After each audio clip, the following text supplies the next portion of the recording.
جی مفتی صاحب، عبدالمتین بھائی سیوالہ پور سے معلوم کرتے ہیں، میرے پاس ایک میسیج آیا تھا کہ جس شخص کی نماز قضا ہو گئی ہوں اور وہ تعداد میں معلوم نہ ہو تو وہ قضا نماز رمضان کے آخر جمعے کو 4 نفل ایک سلام کے ساتھ پڑھے۔ ہر رکعت میں سورہ فاتحہ کے بعد آیت الکرسی 7 بار اور سورہ کوثر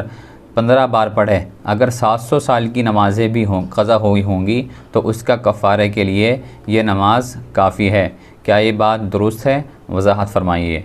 بسم اللہ الرحمن الرحیم، الحمدللہ وحدہ والصلاة والسلام علی من لا نبی بعدہ، اما بعد۔ مذکورہ سوال کا جواب یہ ہے کہ ہر سال رمضان المبارک میں جمعۃ الوداع سے پہلے یہ میسج کثرت کے ساتھ سوشل میڈیا پر گردش کرنے لگتا ہے، اور بہت سارے لوگ اس میسج کی تحقیق کیے بغیر اس کو صحیح سمجھ کر آخری جمعہ میں نماز ادا کر کے یہ سمجھتے ہیں کہ ہماری بقیہ زندگی میں جو کچھ نمازیں قضا ہوئی ہیں اور ہم نے ان نمازوں کی ابھی تک ادائیگی نہیں کی ہے، اس طرح نماز پڑھنے سے ہماری وہ ساری نمازیں معاف ہو گئی ہیں یا ادا ہو گئی ہیں۔ یاد رکھنا چاہیے کہ یہ بات بالکل کتاب و سنت اور قرآن و حدیث کے مخالف ہے۔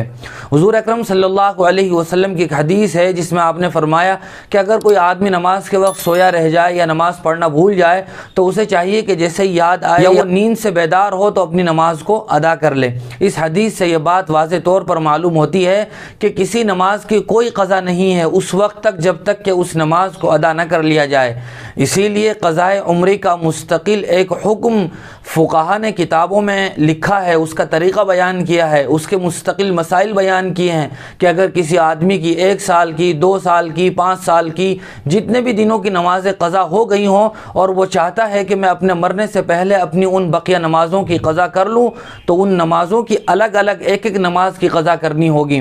5 نمازیں اور 1 وتر کی واجب نماز، ان 6 نمازوں کی باقاعدہ ادائیگی ضروری ہے، اس کے بغیر کوئی نماز معاف نہیں ہو۔